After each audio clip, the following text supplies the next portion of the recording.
দর্শক, আমি এই মুহূর্তে দাঁড়িয়ে আছি বনশ্রী বি ব্লক ৫ নম্বর সড়কের সামনে। এই ৫ নং সড়কের সামনে গড়ে উঠেছে বিভিন্ন ডিজাইনের একটি ভৌতিক বাড়ি, যা এই বাড়িটির বিস্তারিত তথ্য জানতে গিয়ে বেরিয়ে আসে নানা অজানা তথ্য।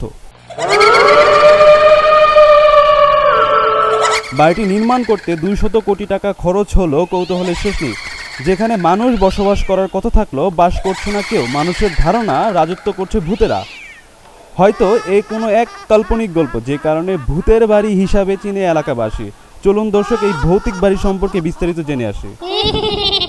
তো আমরা অনেকের মুখ থেকে শুনছি নাকি এটা ভূতের বাড়ি, আসলে কি এখানে ভূত আছে? সেটা তো আসলে বলা যায় না। বিজ্ঞানসম্মতভাবে ভূত আছে, এটা তো আসলে কাল্পনিক। হ্যাঁ, বিজ্ঞানসম্মতভাবে এটা বলা যায় না।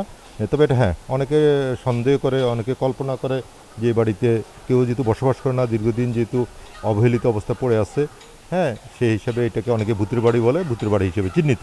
মানে প্রথমে এই বাড়িটা দেখে কি আপনার ভয় লাগে নাই বা ভয় মনে হয় নাই ভিতরে? তো একটু লাগবে, যেহেতু এখানে কেউ থাকে না। তবে যেহেতু আশেপাশে অনেক কমার্শিয়াল বিল্ডিং আছে, অনেক রেসিডেন্ট বিল্ডিং আছে, সেই হিসাবে এখনও সেটা লাগে না। রাতের বেলায় কি এই বাড়ির ভিতরে বা আশেপাশে কি লাইট টাইট জ্বলে? সেটা আমি বলতে পারবো না। তবে জানি যে বিল্ডিং একদম টপে কিছু গাছগাছাড়া আছে, সেখানে ফল ফাঁকা দিয়ে পেকে গেছে, পচে গেছে। তো সেরকম আমার কাছে মনে হয় না। রাতের অন্ধকারে এই বাড়ির চারপাশ আলোকিত থাকলেও এই বাড়িটি থাকে নির্জুম অন্ধকার। রাতের অন্ধকারে এই বাড়ির পাশ দিয়ে হাঁটতে গেলে যে কেউ আঁতকে উঠবে, তাই রাতে কেউ এই বাড়ির পাশ দিয়ে হাঁটাহাঁটি করে না। ৫ম তলা বিশিষ্ট ভবনটির সামনেও ভিতরে দেখা যায় কারু নকশা দিয়ে ভরা। ভবনটি করতে নাকি সময় লেগেছে প্রায় ১২ বছর। কথা হয় আশেপাশের মানুষ ও স্থানীয় বাসিন্দাদের সাথে। মানুষ কয় ভূতের বাড়ি, আল্লাহ জানে, কইতে পারি না। আমি তো কোনো সময় এই বাড়িতে যাই নাই। বাইরের দৃশ্য দেখতে তো বোঝা যায়, ডর ডর লাগে। আর ভিতরে কি আছে আল্লাহ জানে, কইতে পারি না। এই এলাকার বাসিন্দা আপনি? না, আমি এখানে ভাড়া থাকি। কতদিন যাবত ভাড়া থাকতেছেন? এই ৫-৭ বছর। এই বাড়িটি কি আসলেই ভূত আছে? শুনি, লোকের কাছে শুনি ভূত আছে, কিন্তু আমি তো দেখি নাই কখনো। রাস্তা দিয়ে এখানে চলাচল করেন না? সন্ধ্যার পরে দিকটা যাই না, ভয় লাগে, অন্ধকার তো, এই জায়গায় কোনো বাতি টাতি থাকে না, তখন আমি ওই দিকটা ঘুরিয়ে যাই। এই বাড়িটার ভিতরে কি আছে? এই বাড়িটার ভিতরে তো ঢুকতে দেয় না, যাইতে দেয় না। কখনোই ঢুকেন নাই? বা এই বাড়িটার ভিতরে মানুষ যাওয়া আসা করে আপনি দেখছেন? না, এটাও দেখি নাই। একটা দারোয়ান ভিতরে ছিল, অনেকে আছে না না আছে এটাও করতে পারে। কি এমন কৌতূহল, আসলে কি বাড়িটিতে ভূতের আচর রয়েছে? এমন প্রশ্নে সাধারণ মানুষ বলছে নিশ্চয়ই রয়েছে, তা না হলে কেন মানুষের বসবাস নেই? কেউ বসবাস না করলেও আবুল কালাম ভূঁইয়া নামের একজন দেখভালের দায়িত্বে রয়েছে। তার কাছ থেকে বেরিয়ে আসে ভবন মালিক ও কৌতূহলের গল্প। রহস্যময় ভবনটির ভিতরে প্রবেশ করতে দেওয়া হয়নি। এই রহস্যময় ভূতের বাড়িটি দীর্ঘদিন থেকে পরিত্যক্ত অবস্থায় পড়ে আছে। আপনি কি এই বাড়ির মালিক নাকি এই বাড়ির দায়িত্বে আছেন? এই বাড়ির দায়িত্বে এবং এই বাড়ি আমার পাতি। আপনি কতদিন যাবত এই বাড়ির দায়িত্বে আছেন? এই যে আজকে ৮-৯ বছর। আমরা এলাকাবাসীর মুখে অনেক কথাই কিন্তু শুনছি। এখন আপনার কাছে আমরা জানতে চাই এই বাড়ির ভিতরের রহস্যটা।